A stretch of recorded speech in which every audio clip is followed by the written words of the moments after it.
Hey guys, so I promised I would show you how to send a Screencastify, so I'm going to do that today, and I'm recording it, hello, with my phone so that you can see the screen and what you might actually see on the screen. So if you're just wanting to be on a blank background, I can show you how to do that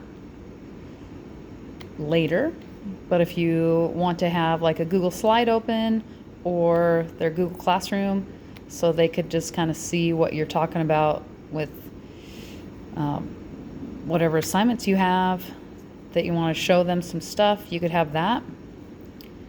But I'll just go from this Google slide and show you some things. So in your extensions bar up here should be a little orange arrowhead. And if you click on that, then it should launch the application and then give you some options.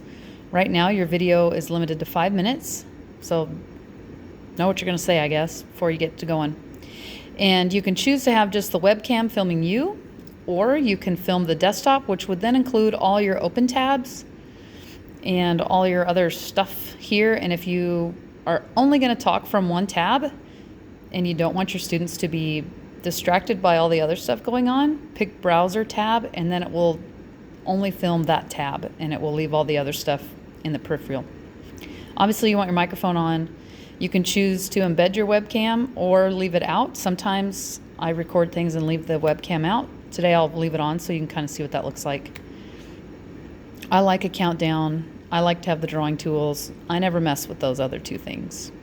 So we'll just press record, and then you have to select the screen so that the system just knows that you're aware of what you're going to share. Obviously you want the share audio to be on if you're going to talk.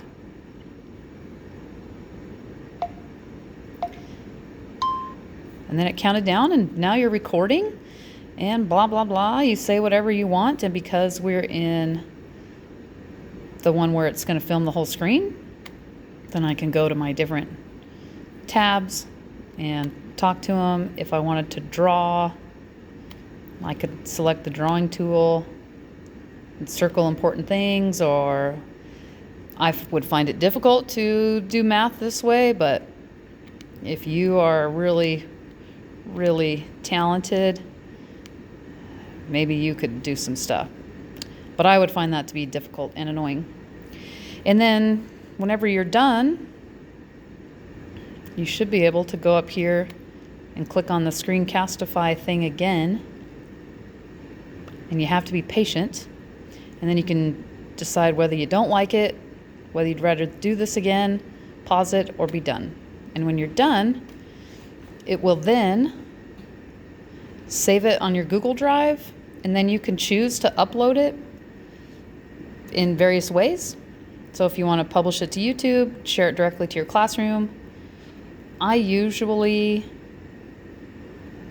I think, press share, and then I can just share the link to it. Or if I'm going to be sharing it with my students and stuff, I'll just publish it to YouTube. And it's really not that big a deal, because from there you can make the YouTube video unlisted. And we'll have another lesson about how to do all that. So that's your 4 minutes on how to make a Screencastify. I hope that helps. And if it doesn't, or you just need some more stuff, give me a call, text me, email me, and we'll figure out how to help. Good luck.